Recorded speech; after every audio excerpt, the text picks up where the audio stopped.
Район башкарма комитеті жетекшісі вазифасына дәгъва кылучы ике кандидатның берсе Алмаз Әхмәтшин чыгышында үз эшчәнлегенең төп юнәлешләрен билгеләде. Одно из направлений – это привлечение инвесторов и создание производств на месте незадействованных площадок. У нас очень большое количество промышленных предприятий, строительных организаций было. Мы обязательно их надо задействовать. Продолжить поддержку кооперации сельхозпроизводителей и заготовительной деятельности. На основе вновь созданного Нурлатского райпо в этом году мы планируем строительство агропромпарка. И здесь у нас прекрасная возможность будет связать производителей на селе, особенно тех, где у нас сегодня нет колхозов, работы, ферм. Мәгариф сәламәтлек саклау төзелеш район башлаган курсны үзлекле дәвам итү һәм башкалар барысына да аерым игътибар биреләчәк. В социальной сфере необходимо сконцентрироваться на сохранении и поддержке традиций семьи, материнства и детства.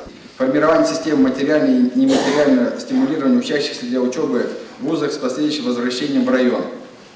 Продолжим для этого строительства доступного и комфортного жилья через государственный жилищный фонд. Будут приняты меры по строительству инвестиционного и индивидуального жилья на территории района. Будут продолжаться работы по капитальному ремонту многоквартирных домов, обустройству придомовых территорий и строительство дорог, в том числе внутрипоселковых. Предстоят работы по модернизации системы водоотведения, водоснабжения, газификации и освещения сельских населенных пунктов. Сессия ішінде катнашкан Татарстан Республикасы экология һәм табигый ресурслар министры Александр Шадриков кандидатның эшлекле сыйфатларын югары бәяләде. Человек, который родился, в первую очередь, в Нурлатском муниципальном образовании, тот человек, который очень много делал, и тот человек, который умеет стратегически планировать, это очень важно для развития муниципального образования. То есть, что за чем должно идти, и, конечно, самое главное, и с пониманием того, что в главе угла самое главное стоит жители Нурлатского образования. Ачык тавыш бирү юлы белән бер тавыштан Алмаз Әхмәтшин район башкарма комитеты җитәкчесе итеп сайланды. Желаем вам успеха в нашей совместной деятельности. Сессияда Татарстан Республикасының кеше хукукларын яклау буенча уполномоченныйның Нурлат районы буенча ярдәмчесе Идрис Кәримовның тирән анализлы отчеты тыңланды.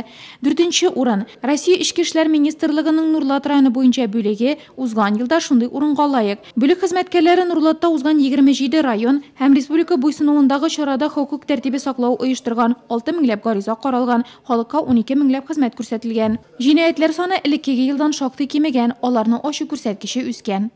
Шунда ук районда хукук тәртибен бозуларны профилактикалау буенча узган 3 елга билгеләнгән комплекслы программаны тормышка ашыру нәтиҗәләре дә бәян ителде. Нурлат муниципаль районы һәм аның составына керүче авыл җирлекләрен проектлауның җирле нормативлары расланды. Шунда ук депутатлар былтыр 15 декабрьдә район советы тарафыннан кабул ителгән 2018 елга Татарстан Республикасы Нурлат муниципаль районы муниципаль берәмлеге мөлкәтендә булган милекне хосусыйлаштыруның прогноз планы турындагы карарга үзгәрешләр дә кертеләр. Сессияда район башкарма комитеты җитәкчесе Алмаз Әхмәтшин район башкарма комитеты җитәкчесенең беренче урынбасарында тәкъдим итте.